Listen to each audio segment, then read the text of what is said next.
por que o dólar hoje é considerado a moeda de referência aí para trocas comerciais entre países, ou seja, no comércio internacional, né? Por que, que o dólar tem esse poder e essa hegemonia, digamos, econômica? Bem, no vídeo de hoje vou responder não apenas essa pergunta, mas também explicar um pouco das origens desse sistema, que remontam justamente à época do sistema de Bretton Woods, beleza? Então, se você gostar do vídeo, não se esqueça de dar aquele like e de se inscrever no canal, beleza? Então, sem enrolações, bora pro vídeo!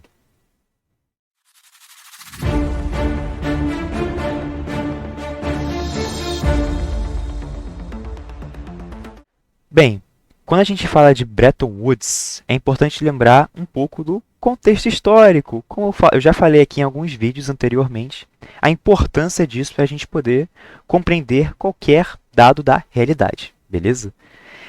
A primeira coisa, então, que a gente pode citar é justamente o período. Então, Bretton Woods foi criado em 1944, ou seja, foi criado ali no, digamos, pós-guerra, pós-Segunda Guerra Mundial, beleza?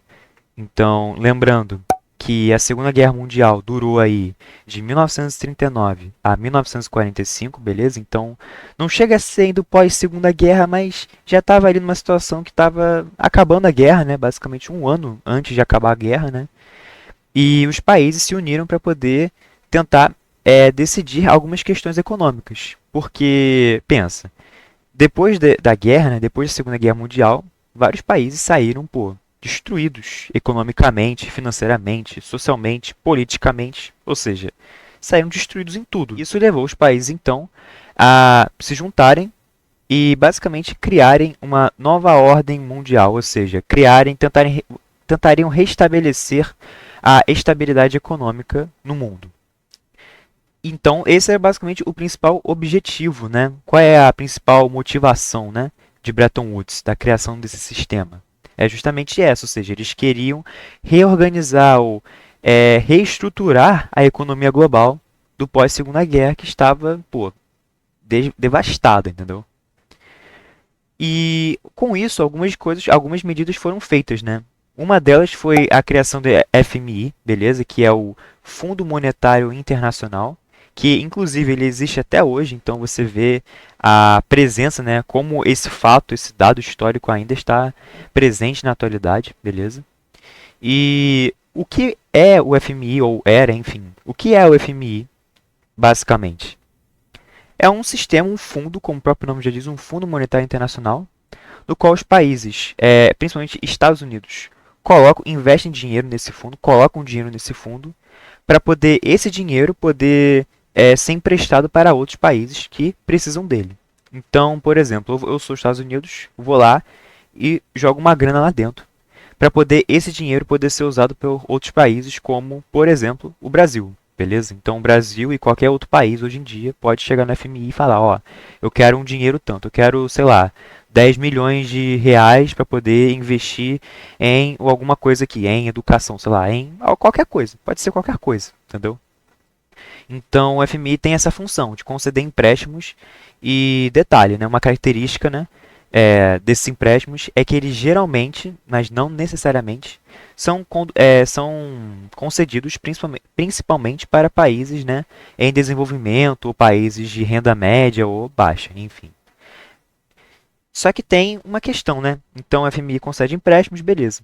Só que eu sou FMI. Agora vamos pensar em outro cenário. Eu sou FMI e estou concedendo dinheiro para o Brasil.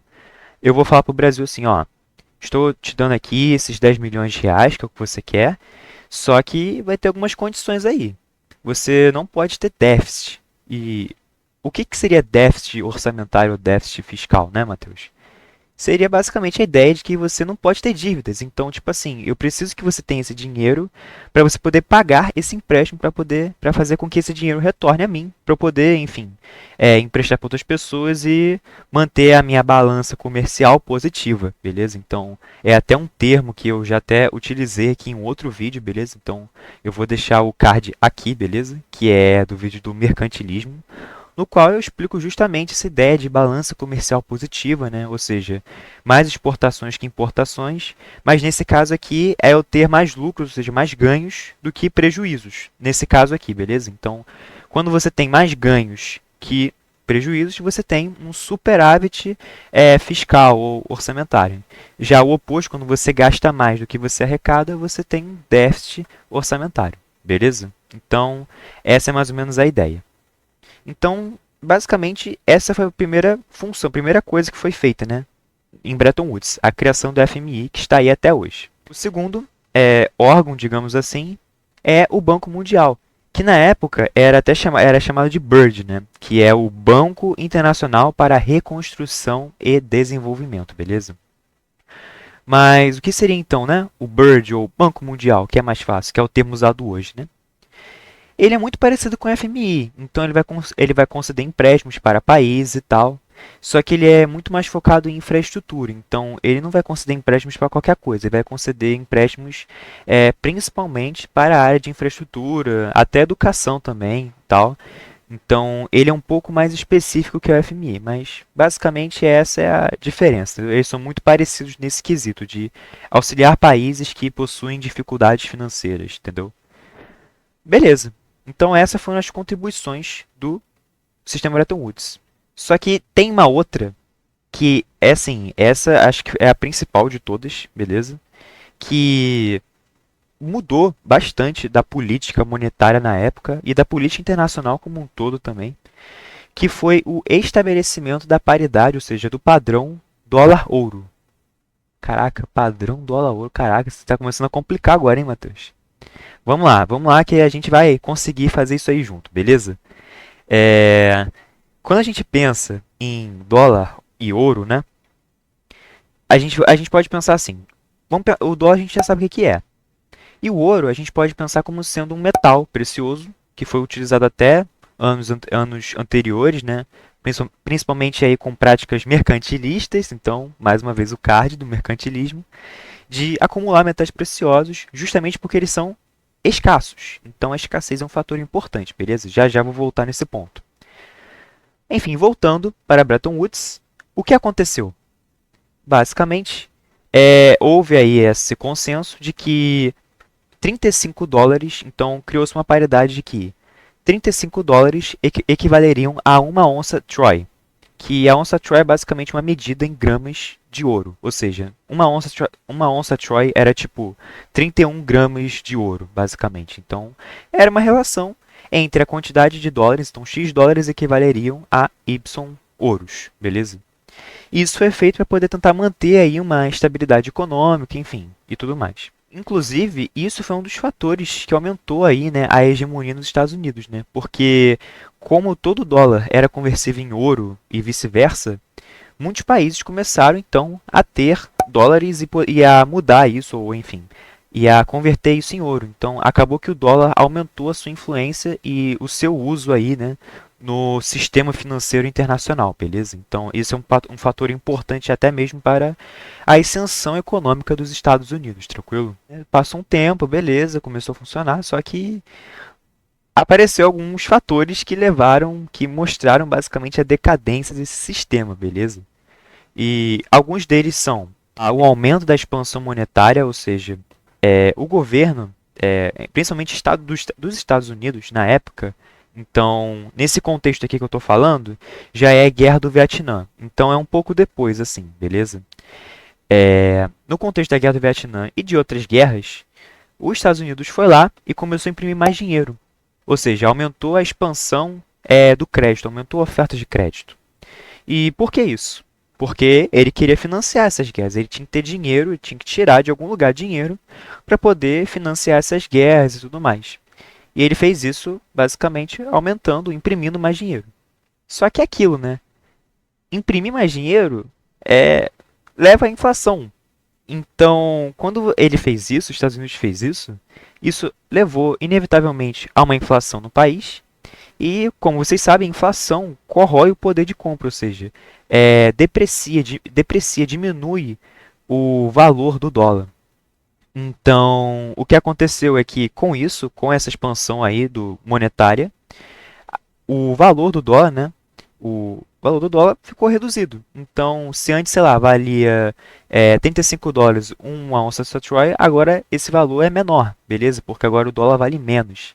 E isso já foi um dos motivos, um dos sinais de que esse sistema não daria certo, porque a ideia era você sempre manter essa paridade de US$ 35 uma onça Troy, US$ 35 uma onça Troy. Então, quando você faz isso, você acaba, né, com essa paridade, beleza? Quando você tem essa inflação aí, tranquilo? Um outro fator também importante aí que mostrou os sinais de decadência desse modelo é justamente o acúmulo de dólares por parte de outros países. E por que isso? Bem, quando a gente pensa aí, né, em países como um todo, e pensando que o dólar era uma moeda de referência, né, internacional, e poderia ser convertido em ouro, detalhe, muitos países queriam ter dólares no seu país. Então, as reservas, os bancos centrais, digamos assim, dos países estavam cheios de dólares. Eles queriam o máximo de dólar possível para poder, digamos, proteger a sua moeda e manter a sua economia, digamos, estável e segura. E para isso compravam, né, adquiriam vários dólares, porque se houvesse algum problema eles poderiam converter em ouro e assim ficaria tudo bem. Só que pensa, se a demanda de dólares aumenta e o dólar está, digamos, linkado, pareado com o ouro, se a demanda de dólares aumenta, a demanda de ouro também aumenta. Só que, lembra que eu falei? O ouro é escasso. Então, cara, como é que os Estados Unidos, vamos supor que eu tenha, sei lá, 1 bilhão de dólares e eu sou um país qualquer da vida. E eu fui lá, não, quero ter 1 bilhão de dólares aqui que eu possa converter em ouro e ficar tranquilo. E aí chega um dia eu falo para os Estados Unidos assim, ó, Estados Unidos, me passa aí o seu ouro porque eu quero converter minha moeda. Eu não quero mais usar o dólar, eu quero usar agora o ouro porque nosso país está passando por dificuldades financeiras, enfim, por algum problema. Cara, é bem provável que os Estados Unidos não vai ter essa quantidade de ouro para poder entregar para essas pessoas. Entendeu? Justamente porque o ouro é escasso. Então, existe um limite na quantidade de ouro que os Estados Unidos têm nas suas reservas. Então, esse sistema também apresentou essa falha justamente por conta disso. Ou seja, como é que eu vou garantir, baseado nesse sistema, que se eu tenho X dólares, eu vou receber tantos ouros só baseado nas reservas, digamos, monetárias, né, nas reservas econômicas dos Estados Unidos. Beleza? Então, essa é um pouco da ideia, beleza? Essa é um pouco do jogo aqui, beleza? Então, esses dois fatores, claro que tem outros, né, mas não quero me estender até para o vídeo não ficar muito longo. Esses foram os dois fatores que levaram aí, né, à decadência desse sistema. Mas o fato mesmo que marcou, tipo, o fim do sistema de Bretton Woods, que é, digamos, o fato mais, não apenas simbólico, mas o mais, digamos, emblemático, né, o mais famoso, né, é quando o presidente dos Estados Unidos, Richard Nixon, ele basicamente falou assim, galera, acabou a conversibilidade de dólar para ouro. Ou seja, acabou esse lance de padrão ouro, padrão dólar ouro, ou seja, cara, acabou isso tudo. Porque não está dando certo, a gente está vendo vários problemas aí, estamos vendo a inflação, países querendo ouro, a gente não conseguindo, enfim, proporcionar ouro, assim, enfim, vários problemas. Aí ele foi lá e acabou com isso. E, na medida que ele acaba com isso, a moeda se transforma em uma moeda que os economistas chamam de moeda fiduciária, ou moeda fiat, né, modelo fiat, enfim. Que basicamente é um modelo no qual as moedas, né, como o dólar e outras moedas, mas nesse caso aqui, pensando no dólar, o dólar não tinha lastro em nada. Então, o dólar não era basicamente baseado em nada. O dólar é baseado basicamente na confiança dos governantes, enfim, baseado na confiança de que no papel que você recebe. Então, o que acontece é que de 71 para cá, todas as moedas do mundo, a princípio, são moedas fiat, ou seja, não existe lastro em nada, não existe algo que tipo comprove ou, enfim, que garanta, digamos, efetivamente em termos monetários o valor daquela moeda, né? O que acontece hoje em dia é que qual é a confiança que nós temos? É a confiança dos governantes, né? Então é a confiança de que o governo ele vai me dar aquele dinheiro quando eu precisar e confiança nos sistemas financeiros, mas é aquilo, né?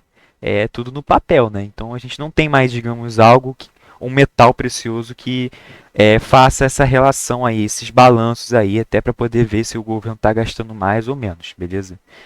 Então, basicamente é isso.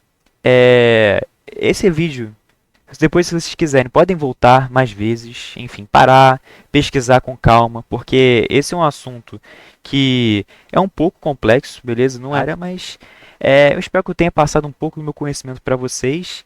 E, enfim, não se esqueçam de se inscrever no canal e de dar aquele joinha, beleza? E ativar o sininho também do canal, beleza? Então, espero que vocês tenham gostado do vídeo. Valeu, fui e tchau!